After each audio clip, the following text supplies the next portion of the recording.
Hello friends, welcome to modulation. मेरा नाम है रजनीश। और दोस्तों, जिन बच्चों के मन में ये डाउट है कि क्या मेरी उम्र इतनी है तो मैं ये एग्जाम अपीयर हो सकता हूं या नहीं, ये मैंने ये कर रखा तो मैं अपीयर हो सकता हूं कि नहीं, तो वो सारे डाउट्स जितने भी हैं उसके लिए मैं यहाँ पे आपके सामने हूं।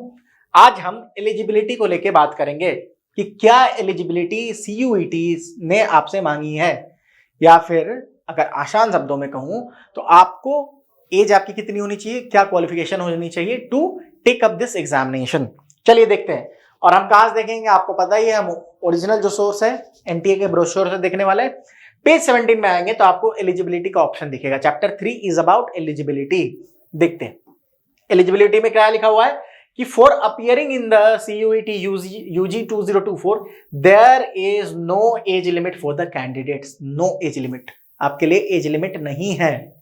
The candidates who have passed the class 12 or equivalent examination or are appearing in 2024 irrespective of their age can appear in the CUET UG 2024 examination। कि आपका एज कुछ भी हो, अगर आपने 12th पास कर लिया है या फिर आप अपीयर कर रहे हो तो आप इस एग्जाम को भर सकते हो, इस एग्जाम को दे सकते हो। ठीक है। However, एक वर्ड आ गया however, बड़ा इंटरेस्टिंग वर्ड है ये।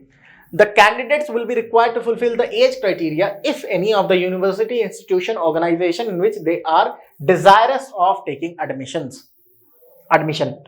तो अगर आप जिस यूनिवर्सिटी में जाना चाह रहे हो तो उस यूनिवर्सिटी की अगर कोई क्राइटेरिया है तो that is a different thing, वो आपको फुलफिल करना होगा। बट इन जनरल सीयूईटी के लिए कोई क्राइटेरिया नहीं है। ठीक है। तो आप एक काम कर सकते हैं कि आप जिस भी यूनिवर्सिटी को ऑप्ट कर रहे हो उसके एक बार वेबसाइट पे जाके आप क्राइटेरिया को चेक कर सकते हो, एज क्राइटेरिया। एज पर नाउ सीयूईटी जो एनटीए ने डिक्लेयर किया कि एज क्राइटेरिया नहीं है। ठीक है। एजुकेशनल क्या है क्राइटेरिया कि या तो आपने 10+2 एग्जाम किसी बोर्ड से जो रिकॉग्नाइज्ड है उसको क्लियर कर रखा हो, या फिर आप अपीयर कर रहे हो तो आप इस एग्जाम को दे सकते हो, या फिर आप कोई रिकॉग्नाइज्ड बोर्ड या यूनिवर्सिटी से इंटरमीडिएट या 2 ईयर प्री यूनिवर्सिटी का एग्जाम करके रखा आपने तो आप दे सकते हो। फाइनल एग्जाम अगर आप 2 ईयर कोर्स का joint service wing of the national defence academy NDA का जो एग्जाम होता है जॉइंट सर्विस विंग का, उसके अगर फाइनल एग्जामिनेशन जो है 2 ईयर कोर्स को दे रहे हो तब भी आप एलिजिबल हो इसके लिए। जो भी बच्चे अगर किसी ओपन स्कूलिंग से हैं, बहुत सारे बच्चे ओपन स्कूलिंग से होते हैं, एनआईओएस वगैरह से, national institute of open schooling, तो आप कम से कम सीनियर सेकेंडरी स्कूल एग्जाम जो कंडक्ट कराती है एनआईओएस उसमें मिनिमम 5 सब्जेक्ट अगर उसको आपने दिया है तब आप दे सकते हो। कोई भी पब्लिक स्कूल बोर्ड यूनिवर्सिटी जो कि एग्जामिनेशन इन इंडिया और एनी फॉरेन कंट्रीज रिकॉग्नाइज, जो भी, कहने का मतलब सिंपल है कि 10+2 अगर आपने दे रखा है या फिर आप अपीयर हो चुके हो 10+2 में तो आप इस एग्जाम को दे सकते हो।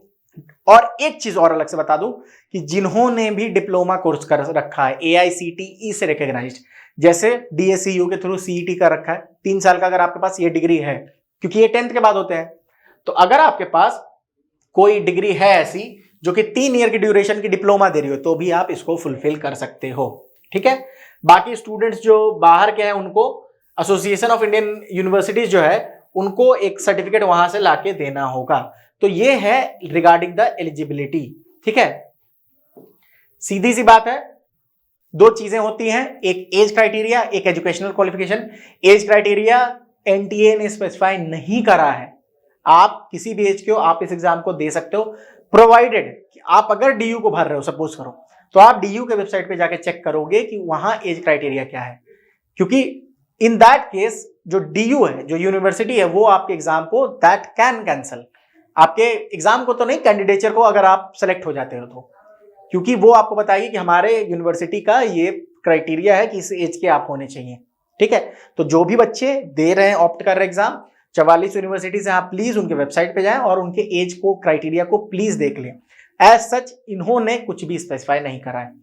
एजुकेशनल क्वालिफिकेशन की बात की जाए तो इधर आपने 12th पास कर लिया है या फिर 12th अपीयर कर रहे हो, 11th के बच्चे नहीं, 12th जो अपीयर कर रहे हैं, या फिर आप किसी भी एआईसीटीई अप्रूव्ड किसी भी स्टेट गवर्नमेंट के जो है एग्जाम अगर दे रहे हो, 3 साल का डिप्लोमा कोर्स आपके पास है तो भी आप अपीयर कर सकते हो। ठीक है। तो this was about the eligibility, जिसको लेके आप लोग इतना ज्यादा परेशान हो, बस इतना ही है। ठीक है। I hope I made my self clear. Please download the modulation 2.0 app. हमने आपके लिए बहुत अच्छे से कोर्स क्यूरेट किया है जहां आपको किसी भी बुक को पढ़ने की जरूरत अलग से नहीं पड़ेगी रिगार्डिंग CUET एग्जामिनेशन। ठीक है, चलिए मिलते हैं किसी और वीडियो में। Till then take care and keep on revising things. Thank you.